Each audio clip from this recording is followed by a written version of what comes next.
ഓരോ വർഷം വരുമ്പോഴും അദ്ദേഹത്തിൻ്റെ മനസ്സിലെ ഡയറിയിൽ കുറിച്ചിടുന്ന 2 തീയതി എന്ന് പറയുന്നത്, ഒന്നാമത്തേത് ഗുരുദേവൻ്റെ ജയന്തി ദിനത്തിൽ ഗുരുവിൻ്റെ ജന്മം കൊണ്ട് അനുഗ്രഹീതമായ ചെമ്പഴന്തിയിൽ എത്തിച്ചേരുക, രണ്ടാമത്തേത് ശിവഗിരി തീർത്ഥാടനത്തിൽ എത്തിച്ചേരുക എന്നുള്ളത് അദ്ദേഹത്തിൻ്റെ ഒരു കടമയായി, കർത്തവ്യമായി നിറവേറ്റി വരികയാണ്.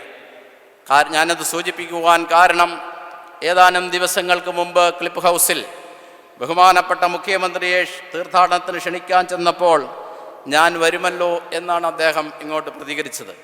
അങ്ങനെ അത്രമാത്രം ശിവഗിരിയോടും ശിവഗിരി പ്രസ്ഥാനത്തോടും പ്രവർത്തനത്തോടും ആത്മാർത്ഥമായി സഹായിക്കുന്ന ബഹുമാനപ്പെട്ട മുഖ്യമന്ത്രിയാണ് ഇന്ന് ഈ സമ്മേളനം ഉദ്ഘാടനം ചെയ്യുന്നത്. കഴിഞ്ഞ ഒരു പതിറ്റാണ്ടായി നവകേരള സൃഷ്ടിക്ക് വേണ്ടി പ്രവർത്തിക്കുന്ന ഒരു ഗവൺമെൻറ്റാണ് ശ്രീ പിണറായി നേതൃത്വം കൊടുക്കുന്ന ഗവൺമെൻറ്. നവകേരള സൃഷ്ടിയെ സംബന്ധിച്ച് ആലോചിക്കുമ്പോൾ ഇവിടുത്തെ നവോത്ഥാന നായകന്മാരെക്കുറിച്ചും നവോത്ഥാന പ്രവർത്തനത്തെക്കുറിച്ചും നവോത്ഥാന പ്രവർത്തനത്തിന് ഇട നൽകിയ നവോത്ഥാന നായകന്മാരെയും ഒരിക്കലും വിസ്മരിക്കുവാൻ കഴിയുകയില്ല.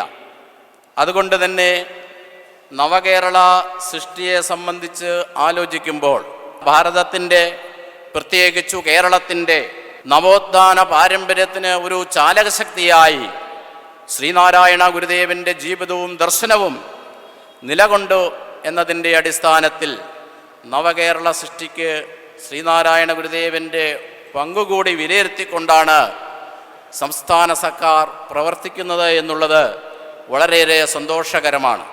കാരണം ഒന്നാം പിണറായി സർക്കാരിൻ്റെ കാലത്താണ് ശ്രീനാരായണ ഗുരുദേവൻ വിളംബരം ചെയ്ത് നമുക്ക് ജാതിയില്ല എന്ന വിളംബര സന്ദേശത്തിൻ്റെ ശതാബ്ദി ആഘോഷം വന്നു ചേർന്നത്.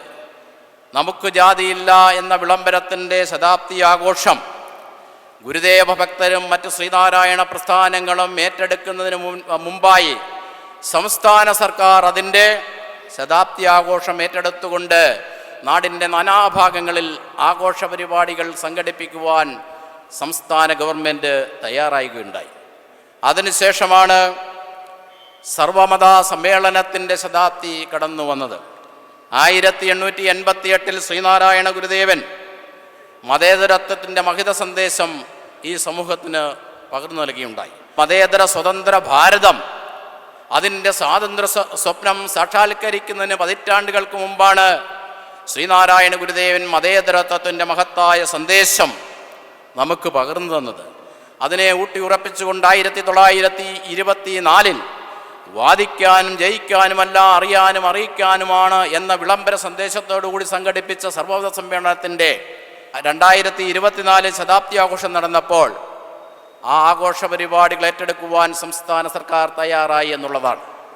ഞാൻ സൂചിപ്പിച്ചത് ശ്രീനാരായണ ഗുരുദേവൻ മനുഷ്യ നന്മയ്ക്ക് വേണ്ടി മുന്നോട്ട് വെച്ച മഹത്തായ ആശയങ്ങൾ ഉൾക്കൊണ്ടുകൊണ്ട് അത് പ്രാവർത്തികമാക്കുവാൻ ശ്രമിക്കുന്ന ഒരു ഗവൺമെൻറ്റാണ് ശ്രീ പിണറായി വിജയൻ അവർ നേതൃത്വം കൊടുക്കുന്ന ഗവൺമെൻറ് എന്ന് സൂചിപ്പിക്കുവാൻ വേണ്ടിയാണ്.